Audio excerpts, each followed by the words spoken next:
నమస్తే నమస్తే బాగున్నారా? బాగున్నా సార్. Okay okay. సో ఏం లేదు, ఇది మన బ్లడ్ డిజార్డర్స్లో రేర్ జబ్బుల గురించి కొద్దిగా పేషెంట్స్తో మాట్లాడుతున్నాము, వాళ్ళ ఎక్స్పీరియన్స్ ఏంది అనేది. అంటే ఇటువంటి బ్లడ్ డిజార్డర్స్ అన్నీ చాలా రేర్గా వస్తాయిలేండి, అందరికి ఉండదు, ఎవరికో లక్షల్లో ఒకరికి అట్లా. సో దాంట్లో మీ కేసు ఒకటి. సో ఈ ఎక్స్పీరియన్స్ అయినా మన జనరల్ ఆడియన్స్కి యూజ్ అవుతుందని ఉద్దేశం అంతే. మీ ప్లేట్లెట్ కౌంట్ ముఖ్యంగా. సో మీరు మా దగ్గరికి అడ్మిట్ అయినప్పుడు ఇంచుమించు కౌంట్ 30 లక్షల దాకా ఉండింది, ప్లేట్లెట్ కౌంట్. ఓకే. సో అప్పుడు జస్ట్ మీ ఎక్స్పీరియన్స్ ఏంది, అంటే మీరు అప్పుడు ఏ ఏ లక్షణాలు ఉన్నాయి, అప్పుడు మీ పరిస్థితి ఎట్లా ఉండింది అనేది చెప్పండి కొద్దిగా. Okay sir. ఫస్ట్ ఏమైందంటే సార్, నేను బిజినెస్ చేశాను సార్, గ్రెయిన్ మార్కెట్ బిజినెస్ చేశాను. అయితే నాకు నీరసంగా ఉన్నది. నీరసంగా ఉంటే ఏంటా అని చెప్పి నేను కూర్చున్నాను సేపు మార్కెట్ లో, చైర్ మీద కూర్చుంటే నాకు కళ్ళు తిరుగుతా ఉన్నాయి. అయితే తర్వాత డౌట్ వచ్చి మా ఫ్రెండ్స్ అన్నారు కదా ఒకసారి చూపించుకోమని, అంటే సర్లే అని చెప్పి ఫస్ట్ దగ్గరికి వెళ్తే సారు టెస్ట్ చేశారు, సిబిపి టెస్ట్ చేసినప్పుడు అక్కడ 27 లక్షల చిల్లర పెరిగాయి. నా దగ్గర కూడా ఉన్నాయి సార్, టెస్ట్ చేసి ఆ రిపోర్ట్ షేర్ చేయండి, మీది నేమ్ యాడ్ చేసి నేను చూపిస్తాను ఒకసారి డిస్ప్లేలో. సార్ ఏమైంది చెప్పండి. అయితే సార్ అన్నాడు ఇంత పెరగకూడదు, యాక్చువల్గా నువ్వు ఇమ్మీడియట్లీ అని చెప్పారు. చెప్తే సారు నేను అన్నగా ఎమర్జెన్సీ అంటే మరి మనీ అయితే కదా సార్ అని చెప్పి అడిగితే అవును అని చెప్పారు. చెప్పిన తర్వాత సార్ అన్నాడు కదా మరి మీరు వెళ్తే మంచిది, లేకపోతే చాలా సివియర్ ఉంటది అని చెప్పారు. అప్పుడు సర్లే అని చెప్పి నేను మళ్ళీ అప్పటికి నేను 5 days ఉన్నాను ఖమ్మంలో, ఏం కాదులే అన్నట్టున్నాను.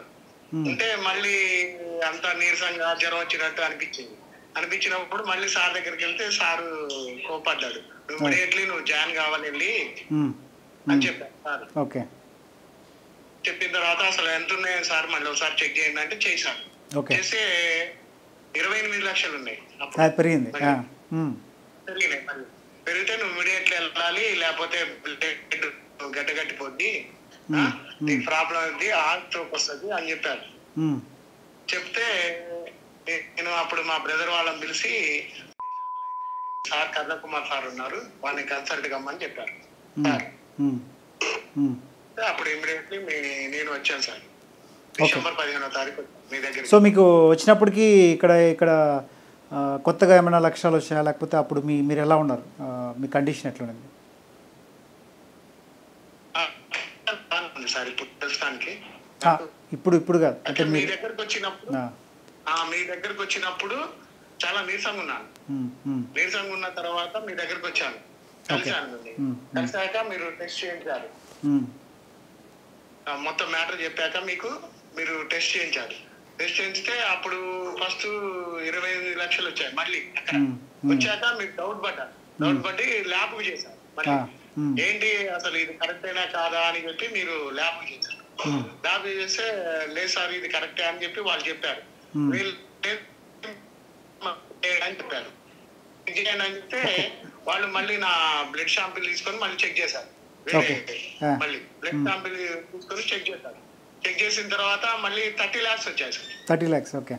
మళ్ళీ మీరు కన్ఫర్మ్ కాదా అని మళ్ళీ మీరు కాల్ చేశారు, ఇది రిజిస్టర్ చేయండి కరెక్ట్ గా అది ఇది అని అంటే వాళ్ళు కరెక్ట్ మళ్ళీ చేశారు సార్. చేసిన తర్వాత 30 lakhs ఉన్నాక మీరు చెప్పారు. అప్పటికి ఆ టైంకి మీకు ఏమైనా కొత్త సిమ్టమ్ ఏమైనా వచ్చిందా, అంటే కౌంట్ పెరిగే కొద్దీ మీకు ఏమన్నా కొత్త సిమ్టమ్ ఏమైనా వచ్చిందా? అప్పటికి నీరసం ఉండింది అప్పటికి? నాలుక ప్రాబ్లం వచ్చింది. పగలడం, అది బ్లడ్ కావడం అది వచ్చింది. ఓకే. సో తర్వాత ట్రీట్మెంట్ చేయడం జరిగింది. అంటే మీకు ఆ టైంలో గుర్తుందా, అంటే ఆల్మోస్ట్ ఇది అయ్యి 2 సంవత్సరాలు అయినట్టుంది కదా? 3 సంవత్సరాలు. Okay. 3. So first treatment, so మీకు గుర్తుందా ఏం జరిగింది అప్పుడు అని ట్రీట్మెంట్? ఓకే సార్, మీ దగ్గరకు వచ్చాను. మీ దగ్గరకు వచ్చిన తర్వాత మీరు బ్లడ్ టెస్ట్ అయిపోయింది. అయిపోయిన తర్వాత జాయిన్ కమ్మన్నారు. జాయిన్ అయినాను. జాయిన్ అయిన తర్వాత మీరు అక్కడ మొత్తం చేశారు సార్. ఇది బ్లడ్ తీయడం జరిగింది, ప్లేట్లెట్స్ తీయడం సో జరిగింది, ప్లేట్లెట్ సపరేట్ చేయడం చేసింది. అవును. సపరేట్ చేయడం జరిగింది. ఇండిషన్స్ అవి వాడాను. మీరు ఫస్ట్ మీరు ఏం చెప్తే అది చేశాను సార్. ఓకే. సో ఇప్పుడు మీకు ఈ నార్మల్ అవడానికి ఎంత టైం పట్టింది ప్లేట్లెట్స్? నార్మల్ అవడానికి యాక్చువల్గా హాస్పిటల్లో ఉన్నప్పుడు తగ్గిపోయింది సార్. అది 10 lakhs వరకు వచ్చాయి. ఓకే. 10 lakhs వరకు వచ్చాయి. తర్వాత వచ్చేసి మళ్ళీ ఒక మంత్ తర్వాత మీరు మళ్ళీ టెస్ట్ చేయించి ఖమ్మం వచ్చాను. ఖమ్మం వచ్చిన తర్వాత మీరు టెస్ట్ చేయించుతూనే ఉండాలి, 15 రోజులు ఒకసారి అన్నారు. చేయించుతూనే ఉన్నాం సార్. అది ఆల్మోస్ట్ తగ్గుకుంటూ వచ్చేది 5 lakhs వరకు ఉన్నది సార్. 5 lakhs నుంచి తగ్గట్లేదు సార్ ప్రస్తుతానికి బ్రెయిన్. ఇప్పుడు కౌంట్ ఎంత ఉంది లేటెస్ట్? ఇప్పుడు లేటెస్ట్ 5 lakhs ఉంటుంది సార్. 5 lakhs మనకి అక్కడి వరకు వచ్చి ఆగింది. బట్ మీరు బెటర్గా ఫీల్ అవుతున్నారా? అప్పుడు కంటే కొద్ది బెటర్గా ఉన్నదా? చాలా బెటర్గా సార్, చాలా బెటర్గా ఫీల్ అవుతున్నాను. ఓకే. చాలా ఈజీగా ఫీల్ అవుతున్నాను. ఇది చేయడానికి కారణం మీరే సార్. అసలు యాక్చువల్ గా మనిషిని నేను ఇది కావాలి. ఓకే. లక్కీగా ఏంటంటే మీరు మంచిగా ట్రీట్మెంట్కి కోఆపరేషన్ చేసినారు, రెస్పాన్స్ వచ్చింది, మెయింటైన్ అవుతుంది కూడా ఆల్మోస్ట్ 3 ఏళ్ళు. థ్యాంక్స్ అండి. Thank you. సో సరిపోతుంది ఇన్ఫర్మేషన్. మళ్ళీ మీరు రొటీన్ ఫాలోఅప్లో ఉండండి.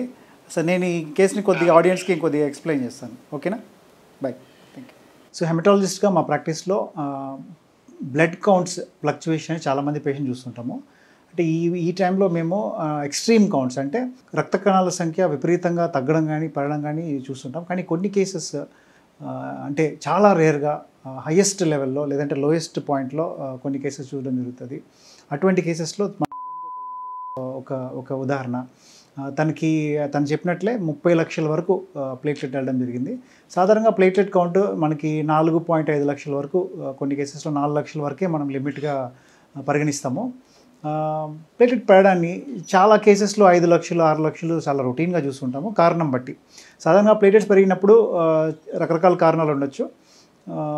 ఉదాహరణకి ఇన్ఫెక్షన్స్, తర్వాత ఐరన్ డెఫిషియన్సీ, అనీమియా, ఇంకా కొన్ని రకాల స్ట్రెస్ ఉన్నప్పుడు శరీరంలో, లేదంటే సర్జరీ అయినప్పుడు, శరీరంలో ఎక్కడైనా చీమ్ ఉన్నప్పుడు ప్లేట్లెట్ పెరగడానికి చూస్తుంటాం. కొన్నిసార్లు బోన్ మ్యారో డిజార్డర్స్ అంటే ఎసెన్షియల్ థ్రాంబోసైథీమియా, కొన్ని రకాల జబ్బుల్లో కూడా ప్లేట్లెట్ అత్యధికంగా పెరగడానికి చూస్తుంటాం. కానీ మేము సాధారణంగా అందరూ చూసే ప్లేట్లెట్ కౌంట్ 10 లక్షల వరకు చూడడం జరుగుతుంది. ఈవెన్ 15 లక్షల వరకు కూడా కొన్నిసార్లు చూస్తుంటాం. కానీ 30 లక్షల ప్లేట్లెట్ కౌంట్ అనేది చాలా చాలా అరుదుగా వచ్చేదిగానే చెప్పాలి. సో ఈ పేషెంట్కి లక్కీగా తను అంత కౌంట్ ఉన్నప్పుడు కూడా తనకి సీరియస్ సిమ్టమ్స్ ఏమి రాలేదు. జనరల్గా ప్లేటెడ్ కౌంట్ పెరిగే కొద్దీ అయ్యే ప్రాబ్లం ఏంటంటే బ్లడ్ చిక్కగా అయ్యి బ్లడ్ క్లాట్ అవ్వడం జరుగుతుంది. పొరపాటున ఈ బ్లడ్ క్లాట్ బ్రెయిన్లో జరిగిన, హార్ట్లో జరిగినా కానీ మనిషి ప్రాణాపాయం వచ్చే అవకాశం చాలా ఎక్కువ. లక్కీగా వేణుగోపాల్ గారికి అటువంటి సమస్య ఏం రాలేదు. టైంకి మనం ప్లేట్లెట్ని గుర్తించడం జరిగింది. 30 లక్షల ప్లేట్లెట్ని ఎట్లా తగ్గిస్తాం, ఎంత తొందరగా తగ్గిస్తాం అనే విషయాన్ని మాట్లాడినప్పుడు ప్లేట్లెట్ కౌంట్ బట్టి, పేషెంట్కి ఉన్న లక్షణాలు బట్టి ఎంత త్వరగా తగ్గించవచ్చు అనేది ఆలోచిస్తాము. ఇప్పుడు తన విషయంలో అయితే ఎఫరెసిస్ అంటే ప్లేట్లెట్ ఎఫరెసిస్ అనే ఒక మిషన్ ద్వారా పెరిగిన ప్లేట్లెట్ని ఇమ్మీడియట్గా 10 లక్షల వరకు తీసుకురావడం జరిగింది. ఒక 2 సెషన్స్ చేయడం ద్వారా ఇమ్మీడియట్గా తీసుకురావడం జరిగింది. సో ఇది టెంపరీగానే తగ్గిస్తుంది కాబట్టి జనరల్గా తగ్గించడానికి కొన్ని తప్పకుండా మెడిసిన్స్ వాడాల్సి వస్తుంది. సో ఈ పేషెంట్లో ఎవాల్యుయేషన్ భాగంగా bone marrow test, special test అన్నీ చేయడం జరిగింది. కానీ దాంట్లో మనకి పర్టికులర్గా ఒక జబ్బంటూ ఏం దొరకలేదు. ఈ పేషెంట్కి కొన్ని మాత్రల ద్వారా, కొన్ని ఇంజెక్షన్స్ ద్వారా, ఇంటర్ఫెరాన్ ఇంజెక్షన్ ద్వారా ఈ ప్లేట్లెట్ని చాలా కష్టపడి ఒక లెవెల్కి తీసుకోవడం జరిగింది. ఈ కౌంట్ నార్మల్ అవ్వడానికి కూడా ఆల్మోస్ట్ మాకు కొన్ని నెలల సమయం పట్టింది. బట్ లక్కీగా కొంతకాలం అయిన తర్వాత తన ప్లేట్లెట్ కౌంట్ స్టేబుల్ అయిపోవడం జరిగింది. ఇప్పటికి కూడా తను ఆల్మోస్ట్ 3 ఏళ్ళు ప్లేటెడ్ కౌంట్ స్టేబుల్గా ఉండడం జరుగుతుంది. ఇప్పటికీ తనకు కొన్ని ఇబ్బందులు వచ్చిపోతున్నాయి. కానీ ఓవరాల్గా ముందుకు పోలిస్తే చాలా మంచి లైఫ్ స్టైల్ని లీడ్ చేస్తున్నారు.